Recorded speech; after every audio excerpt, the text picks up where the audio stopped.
Bonjour, je suis Delphine Zanelli. Bienvenue dans le podcast L'entreprise de demain, le podcast de tous les bâtisseurs du futur du travail. Celles et ceux qui le vivent, le créent, le questionnent et chaque jour le réinventent.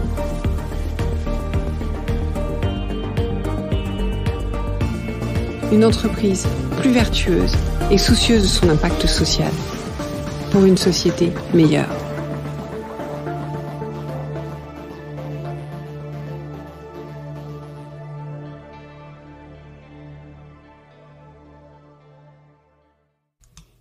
Bonjour, bienvenue dans ce nouvel épisode. J'espère que vous allez bien. Alors cet épisode d'aujourd'hui est rendu possible par UKG. UKG, c'est Ultimate Kronos Group. C'est une des plus grandes sociétés au monde de cloud spécialisée dans les RH. C'est un fournisseur mondial de premier plan de solutions de HR Service Delivery, de gestion des temps et des effectifs. Ils ont eu d'ailleurs des innovations primées, Pro, Dimension and Ready, et ils aident des dizaines de milliers d'organisations, toutes régions, tous secteurs confondus, à améliorer leur performance globale, à augmenter l'efficacité de leur RH et à créer pour chacun une expérience de travail connectée. Ils pensent, comme nous par ici, qu'une approche centrée sur les collaborateurs demeure le principal facteur de réussite des organisations. Ils comptent d'ailleurs 15 000 collaborateurs à l'international et ils sont reconnus pour leur culture inclusive sur le lieu de travail. Ils ont remporté de nombreux prix et sont classés plusieurs années de suite parmi les 100 meilleures entreprises dans lesquelles travailler selon le magazine Fortune. Alors, ils sortent aussi chaque année des cahiers de tendance, je vous en ai parlé dans un précédent épisode, et là ils viennent de le sortir pour 2023, donc vous aurez le lien dans les notes de l'épisode, je vous propose de le télécharger, c'est extrêmement intéressant, puisque c'est réalisé par une équipe internationale de chercheurs en sciences sociales, de leaders d'opinion et de spécialistes du KG. Et leur objectif, c'est de réfléchir, d'évaluer les problématiques du moment, voir ce que ça implique pour les dirigeants et les équipes RH, et de prédire un petit peu comment ces sujets vont façonner le futur des organisations et des RH. Alors, je vous donne juste les 3 tendances qu'ils ont ressorties. La première, gérer la crise de l'énergie humaine. Vous savez, je vous en parle souvent. Le sujet de la santé mentale est pour moi un sujet clé aujourd'hui. Ce ne sera pas une surprise. Le deuxième mégatrend, c'est optimiser la plasticité organisationnelle. Ça, c'est vrai que c'est un sujet d'importance et pas évident. Et le troisième, où je trouve qu'ils ont touché un sujet dont on ne parle pas assez, c'est le Gen X effect. Pourquoi est-ce qu'ils n'ont pas parlé de la Gen Z ou de la Gen Y ? Parce qu'en fait, ils sont intéressés au fait que la génération X, c'est-à-dire les gens nés à peu près autour des années 80, et par définition aussi ceux d'avant, sont arrivés aux commandes des entreprises et qu'ils ont un regard très différent en termes managérial, d'impact de l'entreprise, etc. et que ça va provoquer des changements importants. Donc c'est une bonne nouvelle pour nous, mais voilà, tout ça va être à accompagner. Avant de commencer cet épisode, je voulais aussi remercier encore les auditeurs et auditrices qui se sont portés volontaires pour faire partie du comité éditorial du podcast. Alors ce comité éditorial, ça fait 2 fois qu'on se réunit, à peu près 1 heure tous les 2 mois environ. L'idée, c'est d'échanger sur les thématiques, les épisodes à venir et les épisodes passés. Donc je leur livre un petit peu mes réflexions, je les fais réagir, je leur demande s'ils ont des idées invités aussi, comment est-ce qu'ils voient les thématiques. Et je peux vous dire que ce sont de véritables sparring partners. Ils jouent pour beaucoup dans les améliorations que vous allez percevoir tout au long de l'année. Et si ça vous tente, c'est encore ouvert, n'hésitez pas. Vous pouvez même venir qu'une fois si vous pouvez. Vous nous rejoignez. Il vous suffit de m'écrire sur message personnel, par exemple sur LinkedIn, ou sur Instagram, @l'entreprise de demain, ou vous trouvez mon mail sur les réseaux très facilement, sur mon site l'entreprisededemain.com. Enfin, vous avez plein de façons de me contacter. Je voulais aussi vous rappeler que l'entreprise de demain, c'est ce podcast, bien sûr, sur lequel je développe depuis quelque temps des partenariats de qualité, comme vous avez pu le voir, avec des entreprises engagées, avec un seul objectif, poursuivre ce podcast et améliorer sans cesse les apports du podcast pour vous. Donc si votre entreprise a envie de s'engager, il y a différentes formes de partenariats, contactez-moi. Et l'entreprise de demain sont aussi des conférences. Alors ce que j'appelle des conférences ateliers, parce que je le fais toujours en intelligence collective, je cherche à générer l'interaction, le débat entre les participants. Je fais en sorte qu'elles soient percutantes, incarnées, enfin c'est ce qu'on me dit qu'elles sont surtout, c'est ça qui est important, et qu'elles réveillent l'audace et enclenchent l'action chez les participants. Et là encore une fois, c'est ce qu'on me dit, donc tant mieux, c'est mon objectif. Je l'ai fait sur le management intergénérationnel, le leadership, l'audace et l'entreprise de demain de manière plus large. J'anime aussi des cercles de co-développement inter-entreprise ou dans l'entreprise, pour faire émerger des rôles modèles, partager des expériences, offrir des espaces d'échange sécurisés. Et je propose aussi, l'entreprise de demain, c'est aussi un programme de mentoring que vous connaissez, accélérateur de développement du leadership et d'un management collectif et responsabilisant, dans lequel qu'on peut intégrer de manière très individuelle ou de manière collective.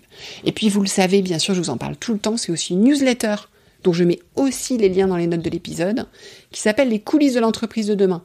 Donc j'évoque tout ce que j'évoque pas ici, donc les coulisses de l'entreprise de demain, les thématiques à venir, des recommandations de podcasts, de lecture, etc. Bref, vous savez où me trouver, il y a plein de façons de se rencontrer, donc je vous attends, je compte sur vous. Et on passe enfin à l'épisode du jour. Alors aujourd'hui, j'ai le plaisir d'interviewer Jérôme Friteau. Jérôme est directeur des relations humaines et de la transformation de l'assurance retraite. Alors c'est intéressant, un clin d'œil, d'abord 2 choses. La première, c'est qu'on a souvent une image négative des services publics. Or, j'ai plusieurs exemples à vous proposer dans les mois à venir pour vous montrer qu'en fait, ils sont souvent très en avance.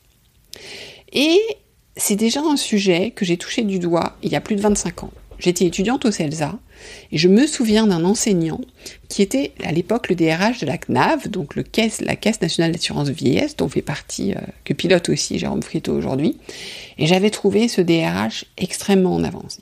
Il faut savoir qu'à l'époque, j'étais déjà très en contact avec des institutions comme Entreprise et Progrès, qui étaient déjà en avance, et j'avais trouvé que cet homme-là avait une vision hyper intéressante. Donc comme quoi, ça n'a pas changé, puisque vous allez voir que Jérôme propose des choses extrêmement, je dirais, avant-gardistes à ses équipes, et voilà, il travaille sur des choses extrêmement avant-gardistes avec ses équipes. Je fais d'ailleurs un clin d'œil à Mathilde Cause, DRH de Mazars France en passant, qui m'a souvent parlé de Jérôme, parce que tous les deux siègent au Lab RH, donc je suis ravie de l'avoir aujourd'hui. Et donc avec Jérôme, on va parler d'engagement des collaborateurs, pas forcément que des jeunes générations, d'engagement au sens large, de leurs attentes, il a un regard singulier là-dessus, et de comment il y répond. Et il y répond avec beaucoup de personnalisation. Alors comment est-ce qu'on gère cet équilibre entre l'individuel et le collectif sans tomber justement dans les travers de l'individualisme? Et puis comment est-ce qu'on équipe les managers pour le gérer? Parce que c'est pas évident. Donc Jérôme va nous raconter tout ce qu'il met en place. Ensuite, on va bien sûr, j'ai posé la question à Jérôme, parce qu'on me demande souvent, qu'est-ce qu'un bon manager? Et moi, je vous dis à chaque fois qu'il n'y a pas de bon manager, il y a le leader que vous voulez être. Et donc, je recueille l'avis de Jérôme sur la question, et vous verrez, elle est intéressante. Mais ça, je vous en dis pas plus, il faudra écouter l'épisode jusqu'au bout. Et si vous allez au bout du bout, eh bien, vous entendrez ma dernière question. Il a ouvert une porte dans laquelle je suis rentrée, qui va être une magnifique introduction à l'épisode de la semaine prochaine. Mais ça, je vous en dis pas plus, il vous faudra aller au bout, et pour écouter la thématique, qui est une autre thématique, on ouvre une porte. Et puis, nous écouter aussi la semaine prochaine. Bon allez, je vous ai suffisamment teasé, maintenant je vous laisse écouter, et je vous souhaite un bon épisode. Bonjour Jérôme. Bonjour. Alors merci de m'accueillir ici dans les locaux de la CNAV. Jérôme, je suis ravie de vous rencontrer parce que vous êtes un DRH des relations humaines de la CNAV et de la transformation. Vous menez de nombreuses transformations au sein de la CNAV, on aura l'occasion d'en reparler. Mais j'en dis pas plus et je préfère vous laisser vous présenter tout d'abord. Oui, alors bonjour à toutes et à tous. Je suis Jérôme Friteau, directeur des relations humaines et de la transformation de la CNAV, avec une dimension DRH corporate, DRH de l'établissement CNAV, qui est composé de 3600 salariés, une quarantaine de directions, donc pas mal de métiers, puisqu'on est le premier opérateur de la retraite en France, avec à la fois une dimension opérateur direct de la retraite en Île-de-France, et puis un organisme tête de réseau, comme on le dit, donc un groupe, et dont j'ai la chance d'animer le réseau des DRH sur les structures régionales. Donc au total 14 000 collaborateurs d'un groupe, si on peut l'appeler comme ça, qui s'appelle l'assurance retraite. Alors s'il y avait aujourd'hui pour vous un enjeu pour engager les collaborateurs, on se questionne, les entreprises ont du mal à recruter, ont du mal à engager, pointent souvent du doigt les jeunes générations, mais c'est pas forcément les seuls. S'il y a une chose pour vous, quelque chose qui a évolué profondément dans notre société et auquel il faut vraiment s'attaquer, ça serait laquelle ? Je crois que ça fait déjà quelques années qu'on a identifié qu'on avait des mutations profondes du travail. On a longtemps parlé de la transformation digitale, des enjeux d'innovation, de modernisation de nos organisations, d'aplatissement des lignes hiérarchiques, de volonté de donner de l'impact aux collaborateurs. On sent qu'on a cet élément-là qui est assez déterminant chez les jeunes générations, peut-être particulièrement, mais je ne crois pas tant que ça au phénomène générationnel. Je pense qu'on a des générations qui embarquent tout le monde quand elles arrivent très nombreuses, ce qui a été le cas notamment de la génération Y. Maintenant, on parle beaucoup plus de la génération Z. Elles embarquent finalement des comportements que leurs aînés n'avaient pas forcément avant qu'ils n'arrivent. La crise sanitaire a très largement servi d'accélérateur. J'ai vraiment senti à travers cette gestion de crise des enjeux qui s'accéléraient et peut-être une prise de conscience des managers que les choses bougeaient. Et c'est vrai que les attentes des collaborateurs aujourd'hui vise à la fois à effectivement avoir davantage d'impact, sentir finalement les incidences concrètes de leurs actions au quotidien. Ça, c'est un élément extrêmement fort. Et le deuxième, c'est un employeur qui répond aux besoins qu'ils peuvent avoir dans leurs différentes vies. Alors, on pense évidemment à la conciliation vie professionnelle, vie personnelle, mais ça dépasse presque cela maintenant. On voit que des salariés peuvent avoir des engagements forts, que ce soit associatifs, que ce soit sportifs, que ce soit des enjeux d'entrepreneurs. Vous voyez, même un service public comme la CNAV a des salariés qui demandent un cumul d'emplois pour créer une entreprise, pour avoir une activité d'auteur, d'écriture, pour même, j'ai l'exemple récent de quelqu'un qui a demandé une autorisation pour illustrer des livres d'enfants. Il peut y avoir pas mal de passions qui s'exercent comme ça. Et donc, je crois que aujourd'hui, les gens ont besoin de liberté et de flexibilité, évidemment. Donc, cet enjeu-là, il se manifeste de manière très forte. Et je pense qu'il nous appartient, nous, dirigeants d'entreprises, de services publics, surtout dans les grosses structures, d'adapter un cadre pour faire en sorte que tout le monde s'y retrouve, sans toutefois négliger l'intérêt général, évidemment, l'intérêt collectif et l'intérêt du fonctionnement. Effectivement, vous parlez de liberté, de flexibilité qu'on peut avoir dans le travail. Alors, comment on peut adapter le cadre ? Qu'est-ce que vous proposez à vos collaborateurs ? Je pense que déjà, l'idée, c'est de sortir de cette norme qui s'applique finalement à tous les salariés, quel que soit le métier qu'ils exercent, quelles que soient les contraintes associées à ces métiers, quel que soit leur profil, quel que soit leur âge, quelles que soient leurs caractéristiques propres. Et c'est l'idée d'aller vers de la personnalisation de nos organisations de travail. C'est un travail qui est pas évident au niveau RH parce que on est quand même dans des organisations issues du taylorisme, avec finalement cet enjeu, ce besoin de fixer un cadre qui s'applique de manière homogène à tout le monde, avec la facilité que cela embarque pour les managers dans l'application des règles de manière uniforme, de manière homogène. Je crois qu'aujourd'hui tout ça ne répond plus finalement aux attentes des salariés. Et donc, nous les avons fait évoluer, alors même que le service public est peut-être plus encore qu'une grosse entreprise privée marquée par ce souci de l'égalité de traitement qui s'exerce évidemment dans l'application des règles de droit, dans l'application des règles de service public.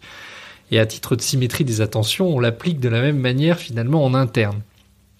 La crise sanitaire a beaucoup révélé l'impossibilité d'appliquer pendant une période donnée cette égalité de traitement, alors même que tout le monde, on était tous marqués par de très fortes inégalités, que ce soit par rapport aux conditions d'un télétravail subi, un télétravail dégradé, qui pour les uns représentait le travail dans un 20 mètres carrés à Paris, pour d'autres un travail à la campagne avec de belles conditions et l'ouverture sur un extérieur, pour certains le fait de devoir cumuler activités et le fait de faire école à ses enfants, pour d'autres devoir être aidant familial, confronté à la maladie ou pas, de bonnes connexions ou pas. Et donc tout ça, c'est entré dans les considérants du manager qui auparavant mettait lui-même aussi une frontière assez étanche entre la vie privée et la vie professionnelle, et qui là a dû gérer beaucoup d'inégalités. Je pense que tout ça a très largement dépassé le contexte précis d'une crise sanitaire, d'un télétravail subi, d'un confinement, etc. Je pense que maintenant, c'est entré de manière plus durable dans nos organisations.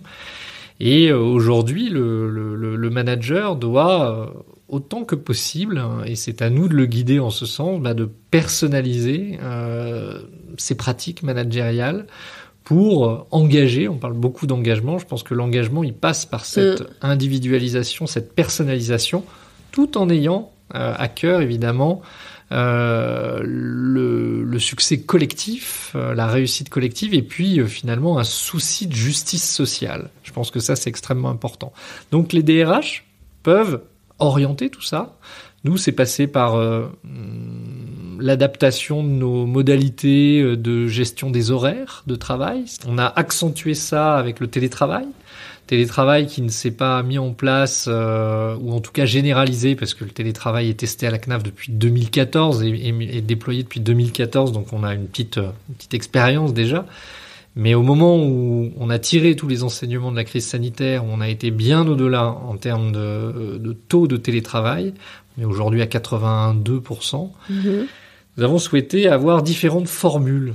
Un système plutôt à la carte qui permet, selon le métier exercé, selon la situation du salarié, de pouvoir soit télétravailler 2 jours en fixe par semaine ou 2 jours en pendularité variable, 85 jours par an pour les plus autonomes, ceux qui ont des semaines qui ne se ressemblent pas, ou 3 jours par semaine pour des situations particulières sur lesquelles on a voulu mettre l'accent.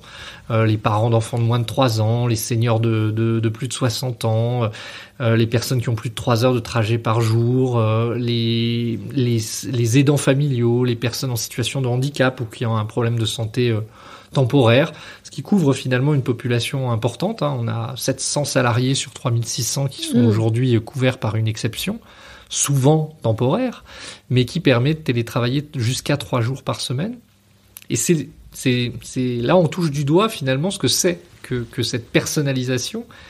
Et c'est à la fois un système qui change et on n'applique plus de manière homogène une seule formule pour tout le monde, pour des principes de simplification ou de compréhension, mais au contraire un inducteur pour les managers pour leur montrer que nous avons besoin de prendre connaissance, de prendre aussi tous les enseignements d'une situation particulière dans le management et finalement dans le souci d'une performance collective. Ça se fait en transparence, c'est-à-dire que les critères ils sont affichés, c'est pas du gré à gré en fonction de l'affinité qu'on va avoir. C'est très organisé. Et je sais que ça a été défini, mais c'est personnalisé. Voilà, et ça a été défini avec les partenaires sociaux. Donc c'est quelque chose. Ça a été à chaque fois défini avec les partenaires sociaux. Je pense que c'est vous avez raison de le rappeler. Je pense que c'est des enjeux qu'il faut identifier de manière commune avec les représentants des salariés, et de ce point de vue-là, on a plutôt bien réussi. On est en train de franchir une nouvelle étape là avec un test, une expérimentation de la semaine de 4 jours, non pas dans la perspective de basculer la CNAV sous 4 jours. C'est pas du tout un enjeu pour nous. On ne le souhaite pas parce que ça aurait des impacts conséquents en matière de service public. Mais ça, on peut pas se l'autoriser. Ouais, mais d'offrir plus de personnalisation. Mais offrir encore un peu plus de personnalisation avec en plus une semaine de 4 jours qui peut s'organiser aujourd'hui même à titre expérimental sur 35 ou 37 heures. D'accord. Donc en fait, effectivement, c'est encore une souplesse supplémentaire. Et alors, dans cette logique d'individualisation, comment vous tombez pas dans l'individualisme ? C'est-à-dire que, si vous voulez, comment est-ce que vous générez pas plus de frustration pour ceux qui n'ont pas les adaptations qu'autre chose ? C'est évidemment un enjeu important. On est sur une ligne de crête. Introduire de l'individualisation, c'est un enjeu très fort parce qu'on voit bien qu'aujourd'hui les salariés attendent ça, peut-être même au-delà encore des questions salariales. Et il ne faut pas qu'on bascule non plus dans l'individualisme, qui est une tendance sociétale déjà assez marquée. Donc, il nous faut raisonner par rapport à tout ça. Moi, j'ai beaucoup de velléités aujourd'hui d'un passage de la CNAV à 3 jours de télétravail, qui renforcerait finalement les risques en matière d'isolement, en matière de liens sociaux dégradés, en matière de difficultés à travailler en transversal. Pour le coup, nous avons considéré aujourd'hui que ça, c'était une ligne rouge. On veut pas y passer, d'autant que dans un service public, une fois qu'on négocie quelque chose, c'est très difficile de faire retour arrière. On peut pas se permettre, comme certaines entreprises américaines, de jouer sur un balancier en disant tout le monde revient ou tout le monde peut être chez soi. Donc on essaye de jouer sur ce sujet-là en qualifiant le télétravail à la CNAV de télétravail raisonné.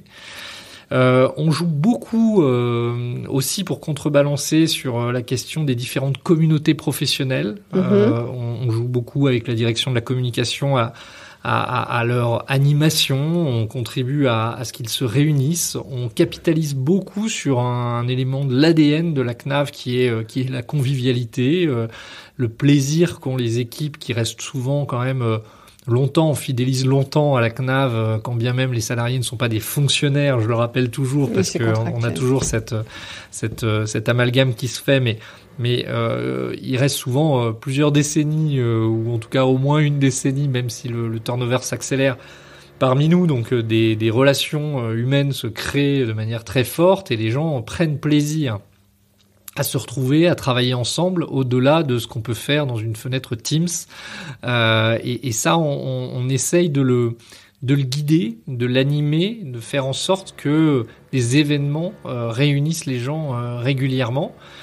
Et globalement, on va essayer d'accompagner le manager sur justement cette gestion de l'équilibre. Ne pas sombrer dans le clientélisme, l'individualisme, et au contraire valoriser la performance collective. On a revu tout récemment, depuis l'année dernière, les modalités d'évaluation des collaborateurs. On essaye de guider les managers pour notamment créer des objectifs collectifs plus que individuels, là pour le coup, parce qu'on avait hyper individualisé les objectifs ces dernières années.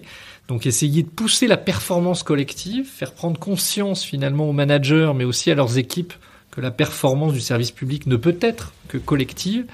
Et ça conduit finalement à trouver un point d'équilibre entre ces organisations de travail qui introduisent une part d'individualisation et le besoin, le souci de chacun finalement de trouver des moments pour travailler ensemble. Oui, pour que ce soit... Et alors là, vous parlez du manager, justement. Quel impact tout ça a sur le management, alors ?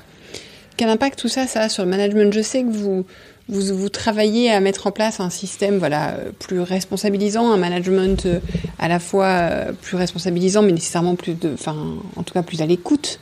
Vous allez nous dire pourquoi, comment vous faites ? Parce que c'est vrai que cet équilibre est possible aussi par le manager localement.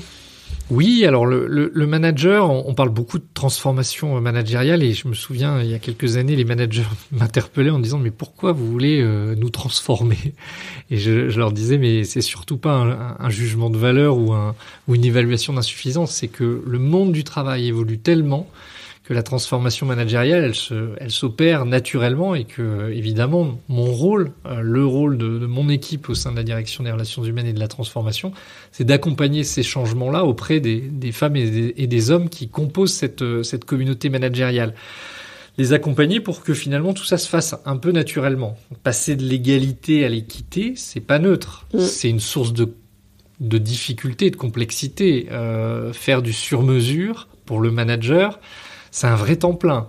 Ça démontre aussi que nos métiers de manager sont des métiers, des vrais métiers, et pas une animation d'équipe le vendredi après-midi quand on a le temps. Or, il est vrai que ces dernières années, les managers avaient passé sans doute beaucoup de temps à faire de la distribution d'activités, de la supervision, du reporting, et que c'était devenu presque leur quotidien quand ils n'étaient pas encore happés par certains champs d'expertise sur lesquels ils avaient pu démontrer avant de prendre leur poste qu'ils étaient incontournables.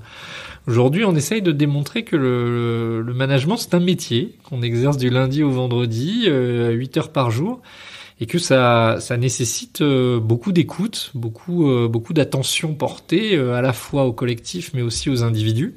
Et évidemment, ça nécessite de l'accompagnement, de la formation. On a beaucoup investi sur le développement des compétences à travers un réseau de coachs internes qu'on a mis en place au niveau de l'assurance retraite, des ateliers de co-développement, des cafés managers pour qu'il y ait de l'échange entre eux, pour qu'ils puissent identifier leurs problématiques. Et puis, beaucoup de moments où on les réunit, où on les fait réfléchir ensemble sur des problématiques qu'ils vivent. Je dis pas que c'est facile d'organiser le travail avec des considérations de prise en compte de la singularité. Pour autant, c'est ce qu'ils ont toujours fait. Le temps partiel existe depuis très longtemps. Les situations de mi-temps thérapeutique aussi. Les RTT depuis le début des années 2000 a embarqué aussi beaucoup d'aléas et beaucoup de prise en compte finalement d'un absentéisme au quotidien. On continue finalement dans cette voie et on fait en sorte que le manager trouve là où il apporte une vraie valeur ajoutée. C'est ça qui me paraît extrêmement important, c'est de pouvoir avoir un manager qui se positionne vraiment comme un chef d'orchestre, plus que comme un expert parmi d'autres, parce que jamais, c'est ce que je dis toujours, jamais un manager ne va pouvoir remplacer l'ensemble de son équipe. Il pourrait très vite s'épuiser, et ce que je constate moi au quotidien en voyant des managers en difficulté, c'est qu'ils ne sont jamais en difficulté par rapport à une problématique métier, par rapport à une échéance non respectée ou par rapport à un problème d'outils. Ce qui les empêche de dormir la nuit, c'est avant tout l'humain, la gestion de l'humain. Donc c'est là que généralement leur vrai rôle les rattrape. C'est au moment où les difficultés se font jour. Et donc notre boulot d'accompagnement, c'est de faire en sorte qu'ils soient à l'aise avec ce collectif humain et faire en sorte qu'ils puissent positionner les uns et les autres là où ils sont à la meilleure place, un peu comme un capitaine d'équipe ou un sélectionneur dans un sport collectif. C'est finalement positionner la personne là où il faut qu'elle soit et ne pas considérer que tout le monde est finalement sur un pied d'égalité avec les mêmes potentiels, avec les mêmes capacités, avec les mêmes compétences, parce que ça c'est un postulat de départ qui est assurément faux. Utopique. Et ces managers, ils aiment ça ? Est-ce que lâcher la part plus opérationnelle, plus expertise de leur boulot, plus experte, et puis aussi, ce que je sais que vous mettez en place des choses très concrètes pour alléger leur charge opérationnelle, en simplifiant notamment les procédures quand c'est possible, etc. Est-ce que c'est quelque chose qu'ils aiment ? Est-ce que c'est pas quelque chose qui les rassurerait ? Je pense que de ce point de vue-là, les choses évoluent aussi, parce que c'est vrai que comme beaucoup de grosses organisations, on a recruté beaucoup de nos managers parmi nos experts, parmi nos salariés qui avaient développé des compétences métiers importantes, etc. Sauf qu'ils se rendent compte très vite qu'on oublie très vite, parce que tout évolue très vite. Et notamment, le métier de la retraite est un métier qui évolue très très vite. Bon, je pense que c'est d'actualité en ce moment. On voit que à l'issue du débat parlementaire, potentiellement, on peut avoir quand même de très grosses transformations de ce métier-là. Mais c'est valable, évidemment, dans le domaine de l'IT. On a une très grosse communauté IT dans l'assurance retraite. C'est près de 1300 salariés. L'expertise qu'on peut développer à un instant T en matière de développement ou sur d'autres types de métiers vont s'estomper, vont s'actualiser, et on va pas pouvoir rester à la fois à jour sur ses compétences managériales et à la fois sur ses compétences techniques. Donc il faut que le manager prenne conscience de ça et démontre que certes il va pouvoir comprendre l'activité de l'équipe qu'il va manager, il va pouvoir détecter dans une évolution les impacts concrets que telle ou telle évolution, qu'elle soit technologique, réglementaire ou tout simplement stratégique, va avoir sur l'organisation du travail à échelle micro, mais il ne va pas pouvoir conserver une capacité à faire à la place d'eux. Donc à partir de là, on va essayer de développer cette capacité de compréhension de cela et faire en sorte que le manager se situe au bon niveau. Après, il faut pas le noyer, à mon sens, dans des questions de reporting, comme je le disais tout à l'heure, ou même de supervision, parce que ça peut être une tentation dans nos organisations qui sont encore très marquées par le taylorisme. Et ça, c'est plutôt risqué, parce que finalement, ça n'apporte pas toujours beaucoup de valeur ajoutée. Là, vous avez mené différentes évolutions majeures, parce que vous faites évoluer notamment les entretiens d'évaluation, que vous essayez non plus d'annualiser, mais de mettre tout au long de d'accompagner tout au long de l'année. On voit que vous accompagnez les managers dans leur changement de posture.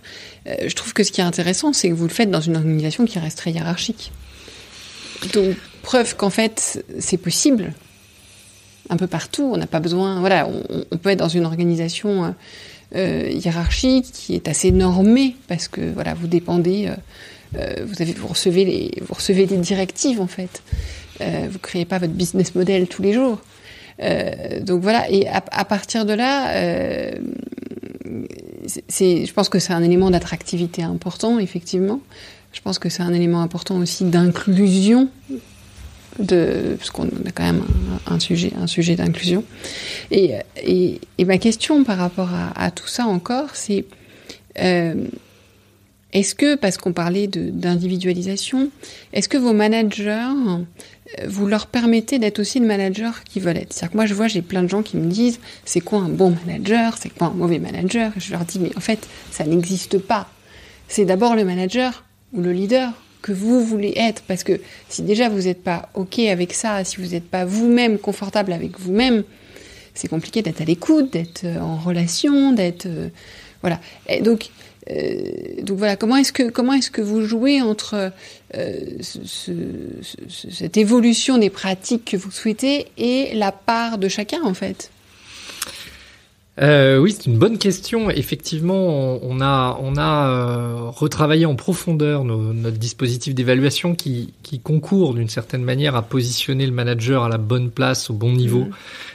Cette évaluation annuelle qui était sacralisée sur un temps qui finalement enquiquinait tout le monde. Le manager qui devait avoir toute son équipe à faire passer en entretien, à formaliser un support de compte rendu qui était lourd, qui était discuté, qui était voire même contesté le cas échéant. Donc c'était assez lourd. Et puis surtout, ça correspondait plus à nos rythmes. Je parlais tout à l'heure de transformation rapide, de mutation de nos métiers qui se font très rapidement. Finalement, avoir des objectifs fixés à un instant de l'année et ne les revoir qu'un an après, ça a montré beaucoup d'obsolescence finalement des objectifs tels qu'ils étaient fixés. Donc on a revu ça, on a remis aussi le salarié beaucoup plus acteur de son évaluation, dans son auto-diagnostic, dans son auto-évaluation, faire en sorte qu'il ne vienne pas les mains dans les poches à son évaluation, faire en sorte qu'on puisse avoir des temps plus réguliers, qu'on étudie, et là aussi le manager a un vrai rôle, qu'on étudie sa charge de travail, son ressenti de charge de travail, donc le questionnement est évidemment guidé pour que l'entretien prenne la bonne tournure et que finalement il y ait de la data aussi qui soit générée, y compris pour nous, fonction RH à très grosse échelle, qu'on puisse s'interroger aussi sur les conditions du télétravail, qu'est-ce que ça génère en matière de repli sur soi, d'individualisme, de communication avec l'équipe, de communication avec le manager, etc. Donc le manager devient vraiment l'animateur de ces discussions-là, c'est extrêmement important. Et après, je réponds à votre question sur le style et sur finalement qui est le bon manager. Je suis complètement d'accord avec vous. Il n'y a pas de bon manager. D'ailleurs, quand dans les entretiens de recrutement, tout le monde dit je suis un manager qui délègue. Je suis sur un management participatif. C'est très bien parce que c'est ce que veut entendre le recruteur, mais c'est pas la réalité. En fait, on est dans des démarches participatives par moment. On attend du manager parfois qu'il décide, qu'il ne soit pas systématiquement dans une approche participative. Il va y avoir des temps dans lesquels on va exprimer telle ou telle dimension du management. Et puis, effectivement, comme le management est quand même avant tout couvert par des compétences comportementales, des soft skills, il va y avoir une partie de sa personnalité qui s'exprime dans son management. Donc, au moment d'un de nos gros projets de transformation métier sur les carrières des assurés, la manière dont on régularise ces carrières, etc., avec une part d'automatisation, de transformation technologique associée, nous avons essayé de profiter de ce moment pour repositionner une fois encore le manager qui voyait une part, qui va voir une part de ses activités un peu plus mécaniques, de distribution d'activités, de supervision, de contrôle, etc., s'effacer au profit d'autres acteurs ou même du système d'information, essayer de le réinterroger sur ce qu'il peut apporter. Et donc on a réalisé des portraits robots, finalement, où chaque manager, en auto-évaluation, à travers un questionnaire type BIBA, avec une dimension un peu ludique, se réinterroger sur son style.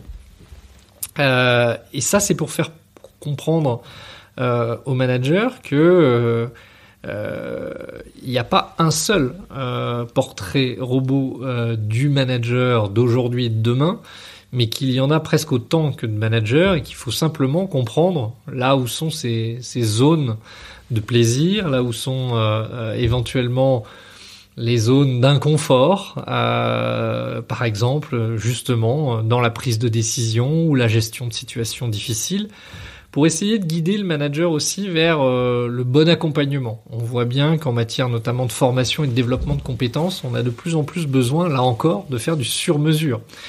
Et pour faire du sur-mesure, on a besoin de diagnostiquer, de faire prendre conscience au manager quelles sont ses zones de confort, ses zones d'inconfort et les points sur lesquels il veut travailler. Et donc on a après recours à différentes méthodes pour ouvrir le champ des possibles en matière d'accès à la compétence. Il y a quelques jours, et on est même encore en phase de déploiement, on vient de mettre à disposition finalement de l'ensemble de nos structures dans toute la France, d'une grosse plateforme avec laquelle on a pris un partenariat pour que il y ait de la formation rapide pour les managers, qu'ils puissent prendre le réflexe de se former finalement tout le temps, dès qu'ils ont même 5 minutes, qu'ils aient un petit point sur un sujet qui leur est cher, de pouvoir à la fois parfois s'auto-évaluer et en même temps de monter en compétences. Alors là, je voulais terminer, mais vous m'ouvrez une porte que je vais prendre, parce que vous parlez de se former tout le temps. Alors, du manager, mais je pense que si vous le pensez pour le manager, vous le pensez pour tous les collaborateurs. Oh, je pense que on parlait de retraite, on est à la CNAV, on va pas parler de la réforme des retraites. Par contre, l'emploi des seniors est un sujet important. Et l'emploi des seniors, je pense qu'une des clés, c'est de se former tout le temps.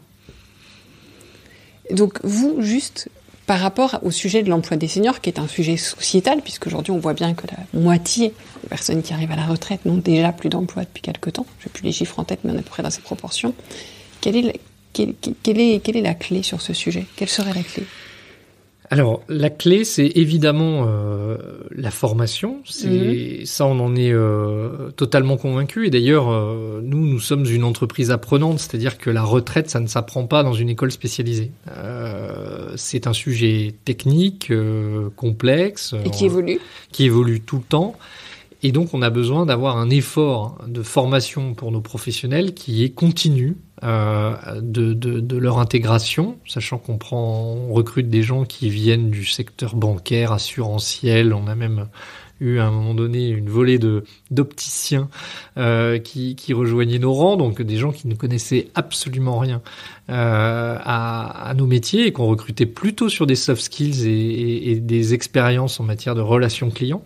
Ça, c'était assez déterminant et on les forme de bout en bout.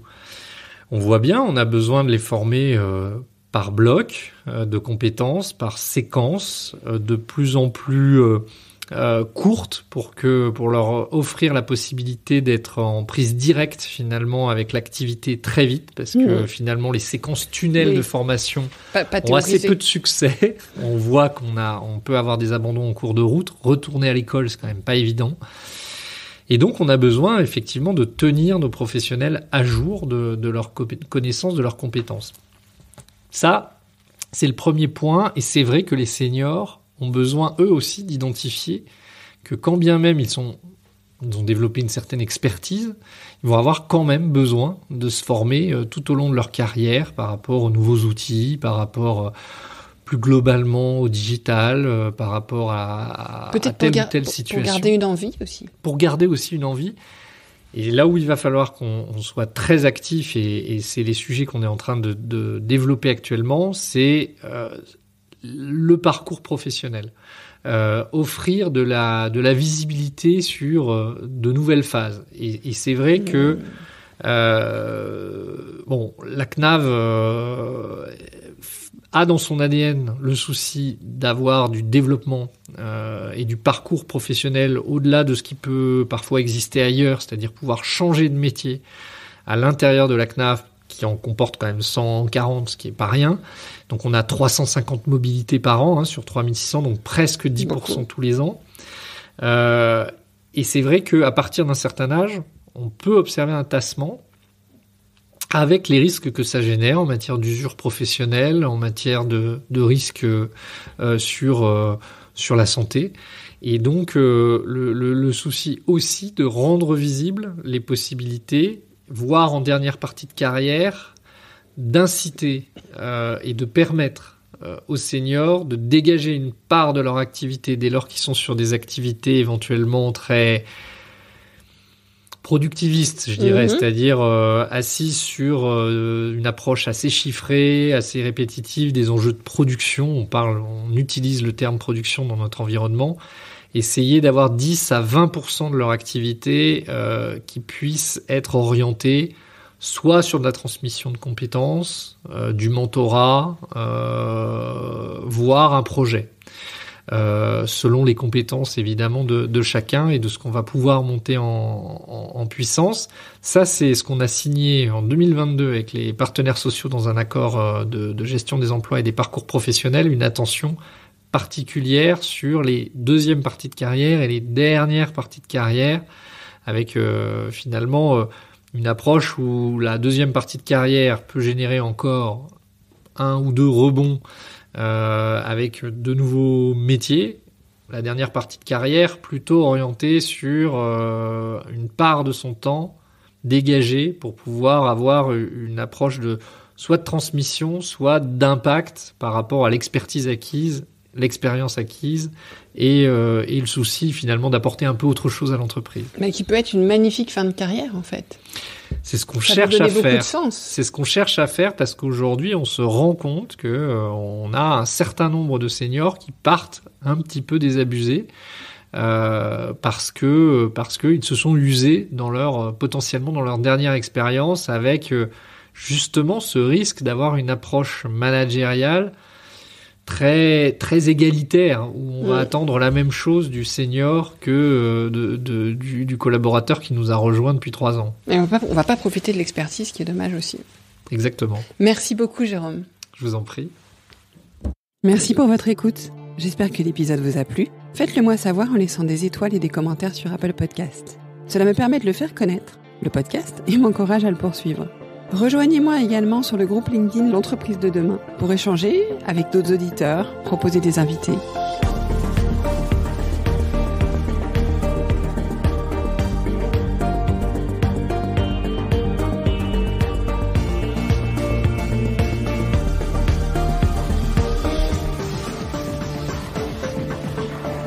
Je vous donne rendez-vous jeudi prochain pour un nouvel épisode.